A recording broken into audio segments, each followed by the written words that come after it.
శ్రీ కొణిదల పవన్ కళ్యాణ్.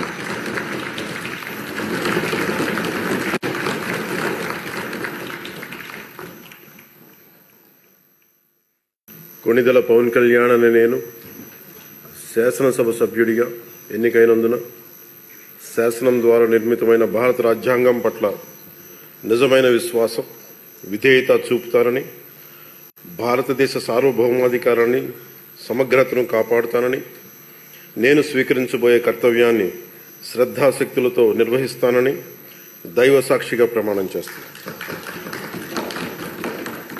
ఆంధ్రప్రదేశ్ శాసనసభ సభ్యుడైన కొణిదల్ పవన్ కళ్యాణ్ అనే నేను సభా నియమాలకు కట్టుబడి ఉంటానని, వాటిని అనుసరిస్తానని, సభా మర్యాదలను పాటిస్తానని, సాంప్రదాయాలను గౌరవిస్తానని దైవ సాక్షిగా ప్రమాణం చేస్తున్నాను.